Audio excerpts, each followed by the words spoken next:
Hello everyone, welcome to the daily editorial analysis of the Assam Tribune newspaper. Before starting the analysis, I request you to subscribe the channel for getting the notifications and share to those who might be helpful from this analysis. Our Telegram link is given in the comment section through which you will be given important PDFs. Let's start today's important articles. The first article is Caste Census. So recently, Cabinet Committee on Political Affairs আপোনাৰ এটা কথা approve কৰিছে যে caste মানে আপোনাৰ মানে caste এনিউমাৰেশনটোক include কৰা হ'ব যেটো আমাৰ সেন্সাস আহি আছে সেই সেন্সাসটোত কাষ্টৰ ওপৰত ডিপেন্ড কৰিও আপোনাৰ কিছুমান ডেটা ৰিলিজ কৰা হ'ব ইয়াতে সাইডৰ ফটোখনত আমাৰ কাষ্ট এনিউমাৰেশনৰ হিষ্ট্ৰিটোৰ বিষয়ে অকমান দিয়া আছে ইখিনি আপোনালোকে চাই লব এটা চাওক সেন্সাসৰ বিষয়ে অকমান যে সেন্সাসটো কি হয় এইটো এটা আপোনাৰ ইউনিয়ন সাবজেক্ট হয় ওকে যেনেকৈ আমাৰ ষ্টেট লিষ্ট থাকে ইউনিয়ন লিষ্ট থাকে কনকাৰেন্ট লিষ্ট থাকে সেন্সাসটো ঠিক তেনেকৈ আমাৰ ইউনিয়ন সাবজেক্ট হয় ওকে সো আন্ডাৰ শিডিউল 7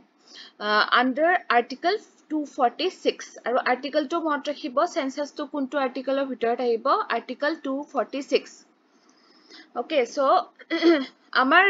যিখন এক্ট আছে census act 1948 this provides a plan for conducting population census okay so এইটো আমাৰ এনে আৰু সেন্সাসৰ ওপৰত এটা হে আৰু তাৰপিছতে what is a caste census আৰু এটা কথা মনত ৰাখিব ইয়াতে যিখন আপোনাৰ কমিটি আছে যে কোনখন কমিটিয়ে এই কাষ্ট এনিউমাৰেশনটো ইনক্লুড কৰিবৰ কাৰণে মানে এপ্ৰুভ কৰিছে এই কমিটিখনৰ নামটো মনত ৰাখিব ক্যাবিনেট কমিটি অন পলিটিক্যাল এফেয়াৰ্স এটো পৰীক্ষাত সুধিব পাৰে ইকোনমিক এফেয়াৰ্স দিব পাৰে পলিটিক্যাল এফেয়াৰ্স দিব পাৰে বা আৰু কিবা বেলেগ বেলেগ হেনেকে দিব পাৰে গতিকে মনত ৰাখিব পলিটিক্যাল এফেয়াৰ্স তো caste census to whole it is the systematic collection of data on caste identities যে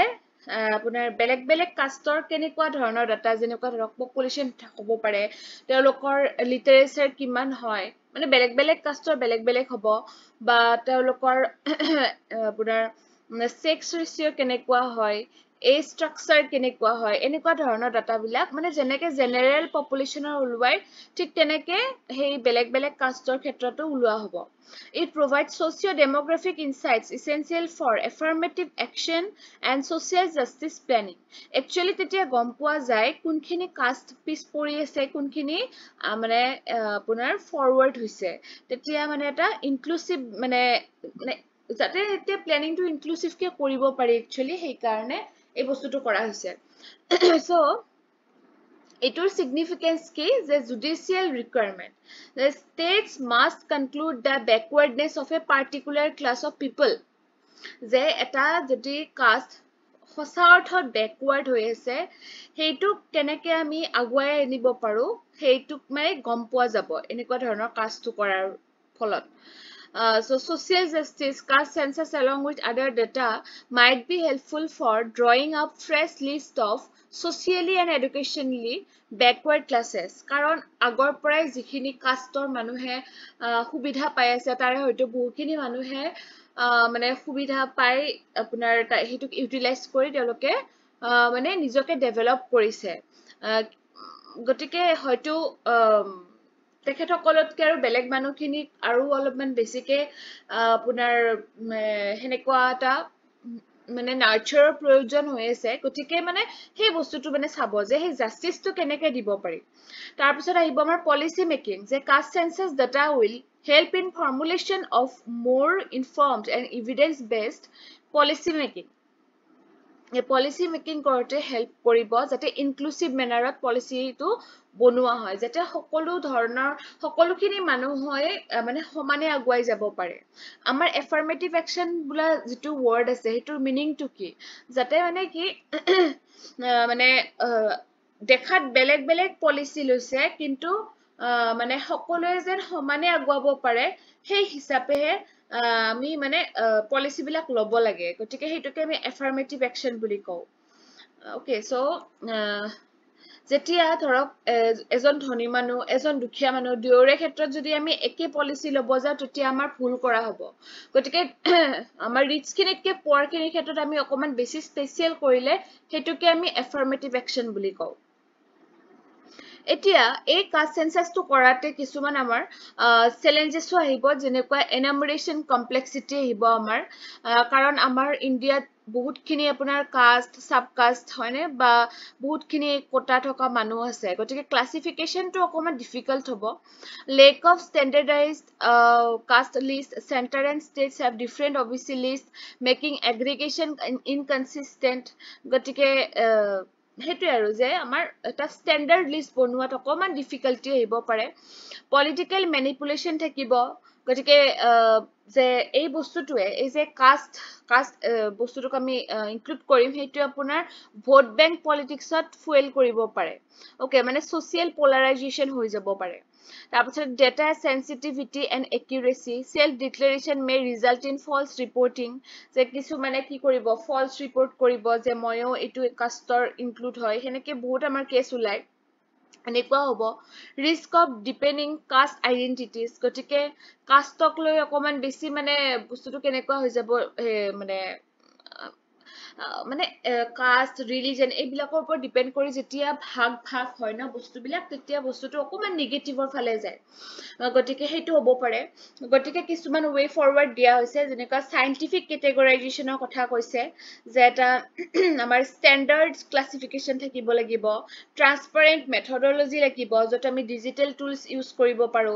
সেফগাৰ্ড এগেইনষ্ট মিস ইউজ যেটো মই কৈছো যে কিছুমানে নিজকে ফলসলি মানে ক'ব পাৰে যে মই এইটো কাষ্টত বিলং কৰো সেই মানুহখিনিৰ কাৰণেও আমি কিছুমান মানে ডাটা উলিয়াই ল'ব লাগিব তাৰ পিছতে তেওঁলোকক আমি ক'ব লাগিব আচ্ছা তেও সঁচাকৈ এইটোত বিলং কৰে বা নকৰে গতিকে হেতু যাতে ডাটা প্ৰাইভেসিটো আমি এনশিওৰ কৰিব পাৰো post census action plan constitutional validation গতিকে এনেকে আপোনাৰ কিছুমান way forward দিয়া হৈছে এই মত ৰাখিব ইয়াতে এটা previous year questionত দিয়া হৈছে এটো এতিয়া নালাগে after prelims আপোনালোকে try কৰিব পাৰিব so next article is Assam needs effective agricultural planning so আমাৰ অসমৰ মানে খেতিয়ে হৈছে বা এগ্ৰিকালচাৰে হৈছে বেকবোন আৰু এগ্ৰিকালচাৰে আমাৰ আপোনাৰ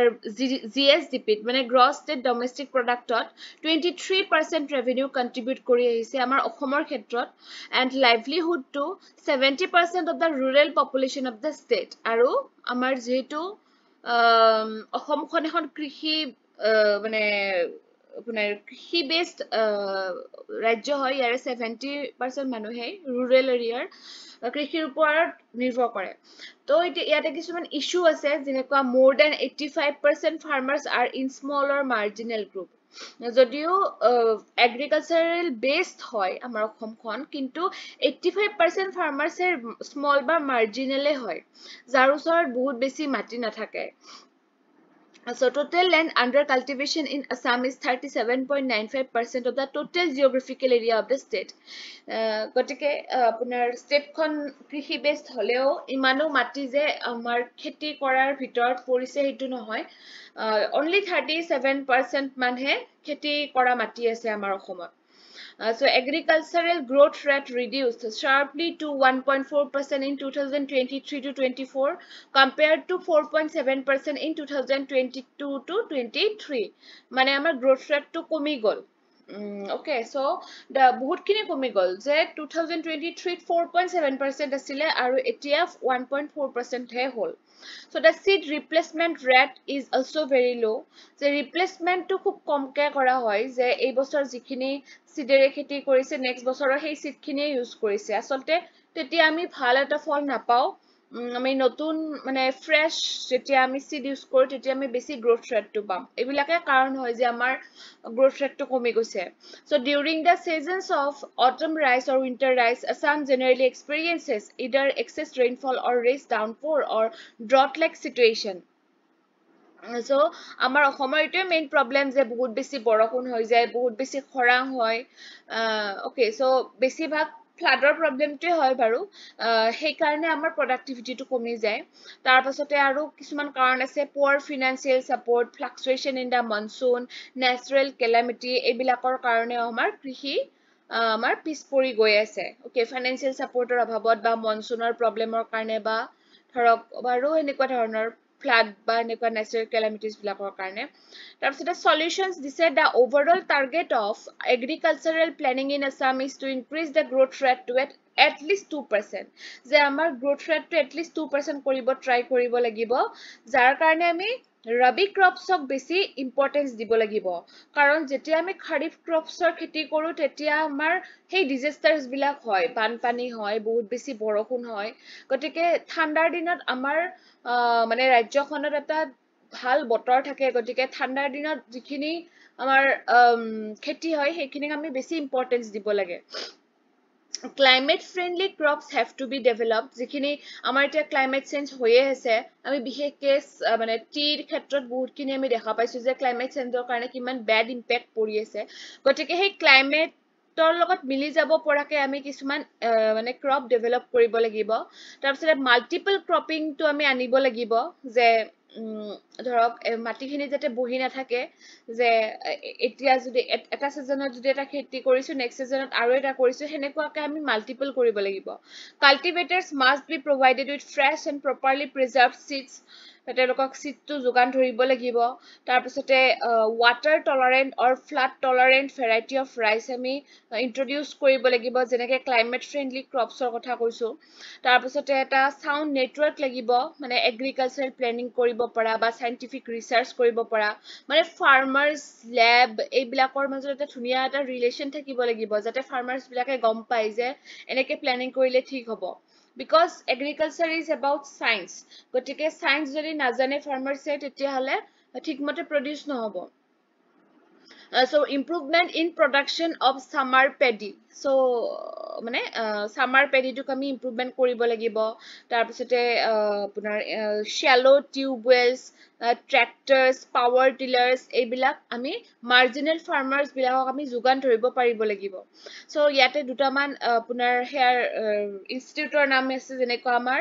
apunar Assam Rural Infrastructure and Agricultural Services Project tasot National Bank for Agriculture and Rural Development mane NABARD tar pisate World Bank ebilakor pora ami assistance lobo lagibo hohay lobo lagibo nohole amar ei bostu bilak ami mane ami iman sahoje mane ei lokho bilakot uponito hobo nwari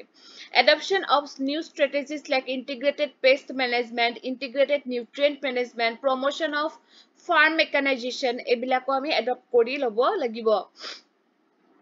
okay so ekhini asile come to the next article which is about Manas concerns so Manas National Park ot ki hoise tinita hati poaching kora hoise okay so etu mane bahut eta disturbing situation hoy because amar Manas National Park kon okol tiger reserve bule no hoy etu eta world heritage site hoy gotike eta duta no hoy tinita ke hati poaching kora hoise so it was on the brink of losing its WHS status aru eta homoyot Manas National Park e jitu world heritage site or jitu status etu herai dibo eta condition ahi goisile jetia ethno social unrest hoisile amar ohomot Boroland area henekwa eta situation goise eta sab ei je poaching hoye ase yare solutions kisuman dia ase both the forest department and the state government need to bring in the required intervention the forest department aru Ohom government duotai kisuman mane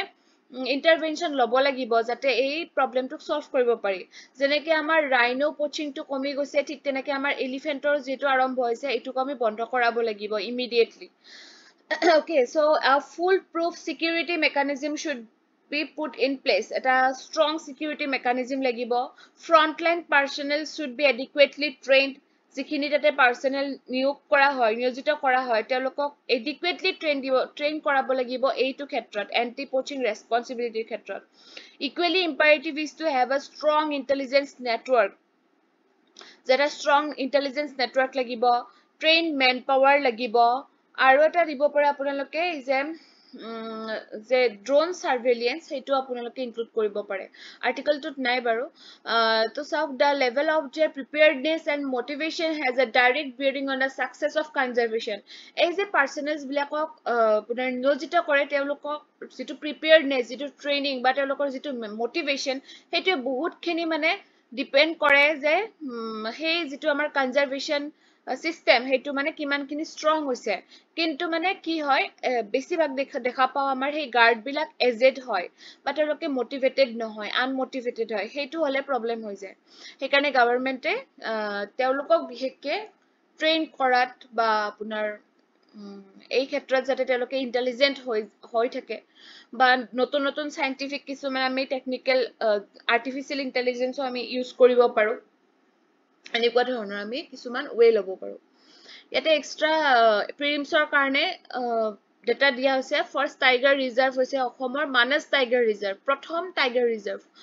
1973 establish হৈছিলে আৰু এটো Himalayan foot হিলছত located হয় আৰু name of the park is originated from the Manas river and Manas river is a major tributary of Brahmaputra river okay so it has the world's largest population of the endangered Bengal florican. So Bengal florican to amar endangered hoy aru etu news ot ase amar gotike tare world or sobotke besi population Manas National Park ote ase aru Manas National Park Srirang Dorong Kokrajhar Udalguri Baksa district ot mane apunar estranced হৈ আছে আৰু তিনিটা ৰেঞ্জত estranced হৈ আছে বাnsbari Panbari and Bhuyapara it additional hoy okay next the last article is security intel lapses led to Pahalgam killings etu Deoburia bishek asile so guest asile Brigadier Ranjit Borthakur okay so he he was member or chairman in charge of the APSC okay so sao kisman question hudise je the Pahalgam massacre by Pakistan sponsored terrorist has been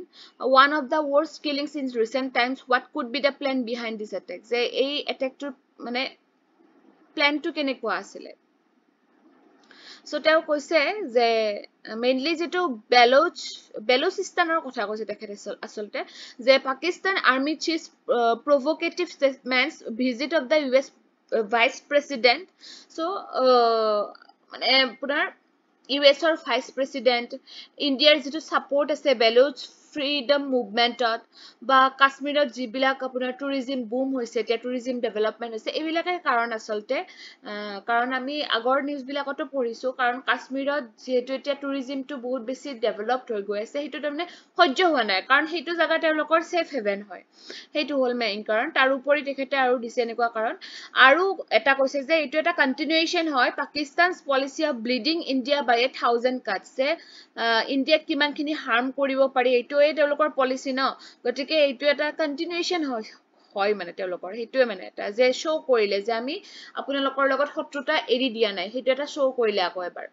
and it was initiated by a policy bleeding India by 1000 cuts it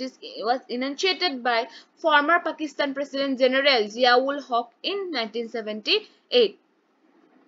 next question lack of security and complacent approach at a vulnerable tourist spot was surprising your take on the issue so tekhetok eta mane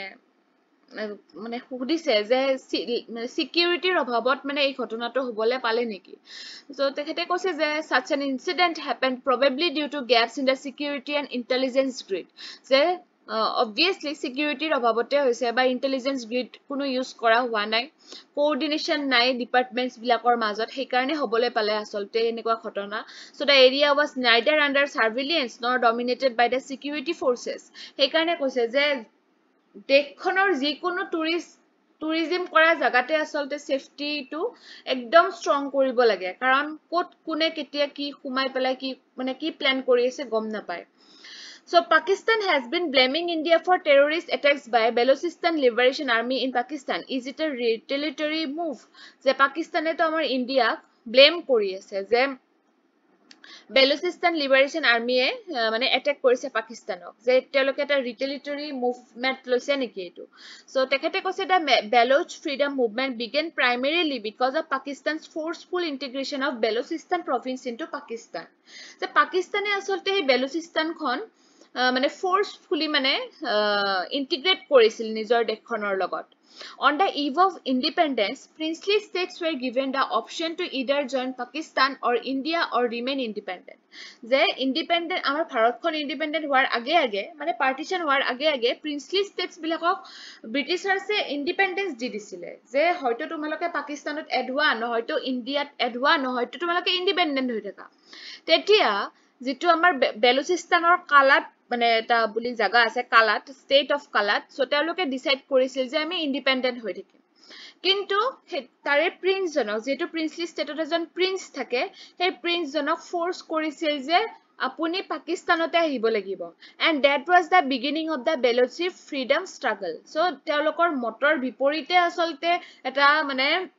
decision হৈ গল actually সেই কাৰণে তেওঁলোকৰ মানে এটা হেয়া হল ক্ষোভ হল so Balochistan the largest province of Pakistan is extremely rich in natural resources and has been systematically exploited আৰু Balochistan region টো নিজেই বহুত বেছি rich হয় natural resources ৰ ক্ষেত্ৰত আৰু সেই কাৰণে সিস্টেমিক মানে তাক এক্সপ্লইট কৰা হল so there are gross human rights violation আনকি মানুহৰো হিউম্যান ৰাইটস মানে হেয়া হল ৰাইটস ভায়োলেট হল does the Balochistan freedom movement is a spontaneous movement গতিকে পাকিস্তানৰ কাৰণে আসলতে এটা স্পন্টেনিয়াসলি হোৱা মুভমেন্টে হয় ইয়াতে ইণ্ডিয়াৰ গাত কোনো দোষ নাই এটো পাকিস্তানৰ কাৰণে হৈছে আসলতে so how do you view the role of Jammu and Kashmir chief minister Omar Abdullah and others in the aftermath of the attack so Jammu Kashmir chief minister asolte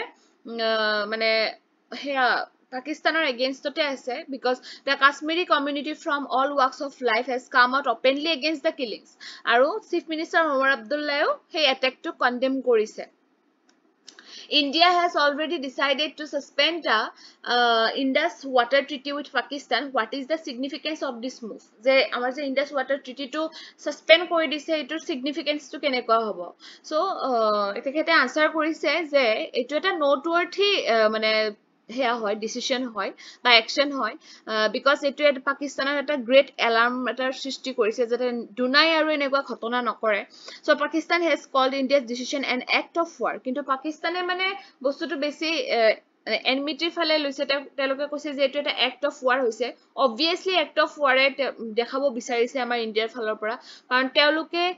ইমান এটা বেয়া এটা হেয়া কৰিছে ন আৰু এবাৰ নহয় এটো আগৰ পৰা বহুতবাৰ কৰা হৈছে so however a question arises whether India can unilaterally withdraw from the treaty article 60 of the Vienna Convention of Law of Treaties হয় ঠিকে আছে এটো মানে withdraw কৰিছে কিন্তু যেটো আমাৰ ভিয়েনা কনভেনশন হেই মতে কিন্তু যেতিয়া দুখন মানে দুটা পাৰ্টিয়ে মানে এটা ট্ৰিটিত সাইন কৰে তেতিয়া অনলি এটা পাৰ্টিয়ে মানে হেই ৰুলটো ভংগ কৰিব নোৱাৰে আসলতে so according to reports currently India doesn't have the capability to hold back the water for more than a few days at a stretch যে বহুত বেছি দিন এই কামটো কৰিব নোৱাৰিব গটিকে so therefore the water will have to be released in spurts this will be a cycle but it is going to hurt the Pakistani population আৰু যেটো Indus river খনে পাকিস্তানৰ এগ্ৰিকালচাৰৰ মানে ব্যাকবোন হয় যেনেকে আমাৰ অসমৰ ক্ষেত্ৰত ব্ৰহ্মপুত্ৰখন ব্যাকবোন হয় পাকিস্তানৰ ক্ষেত্ৰত ইন্ডাসখন ব্যাকবোন হয় আৰু হেইটোৱে যেহেতু বন্ধ হৈছে তেওঁলোকৰ ভালেখিনি মানে হেয়া হৈছে লস হৈছে In such a volatile situation, one has to pay attention to military statistics. India is facing a shortage of 1 lakh soldiers and there has been no recruitment for the last 2 years. How do you view this development? So, এনেকুৱা এটা সিচুৱেশ্যনত মানে military ষ্টেটিষ্টিক্সত আমি গুৰুত্ব দিব লাগিব নেকি যে আমাৰ সোলজাৰ্স কমি আছে নেকি তেতিয়া দেখেতে কৈছে যে ৰিক্ৰুটমেন্টটো আমাৰ ৰেগুলাৰ মেথডত হৈয়ে আছে আৰু ইয়াতে শৰ্টফল হোৱাৰ কথাই নাহে আৰু আমাৰ ইণ্ডিয়াই বহুত এনেকুৱা ধৰণৰ ষ্টেপ লৈ আছে যাতে আমাৰ আৰ্ম ফোৰ্স খিনি মডাৰ্নাইজড হৈ থাকে বাট what worries me is the Agniveer scheme so ইয়াতে Agniveer scheme ৰ বিষয়ে ইনক্লুড কৰিছে যেটো নেকি 2020 ত ইন্ট্ৰোডাকশন কৰা হৈছিলে যত নেকি আপোনাৰ 17.5 ৰ পৰা 21 ইয়াৰ্স ৰ ভিতৰ ইউথ খিনিক তাতে মানে ৰিক্ৰুটমেন্ট দিয়া হয় 4 ইয়াৰৰ কাৰণে after 4 years they receive a certificate and a seva nidhi of rupees 11.71 lakh তাৰ পিছত তেওঁলোকে সাৰ্টিফিকেট এখন পায় আৰু সেৱা নিধি এটা পায় পইচা পায় only 25% are retained for longer service আৰু তেখেতসকলৰ ভিতৰত 25% হে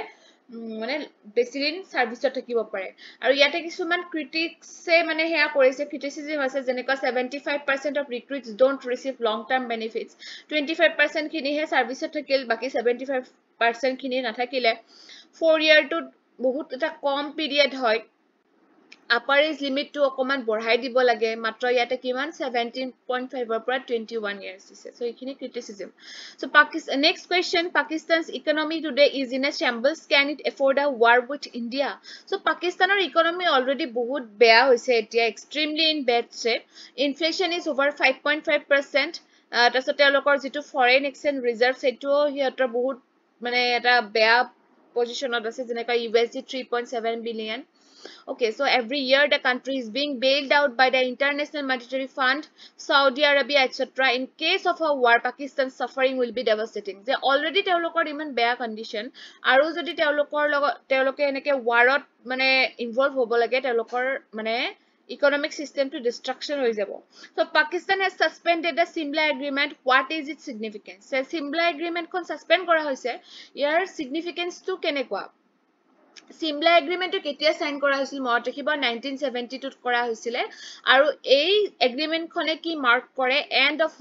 hostilities between the two countries the most important aspect was that the ceasefire line as on December 17 1971 so sobotke important aspect hetuhe hoy je ceasefire hoisile 17 December 1971 that was converted to the line of control Okay, so line of control kotha hokole jane so on one hand the suspension of the agreement has weakened the peace initiative je jetia he agreement kon suspend kora hol peace to naikia hoi thikile and on the other hand since the sanctity of the LOC is lost India has a military option to enter Pakistan occupied Kashmir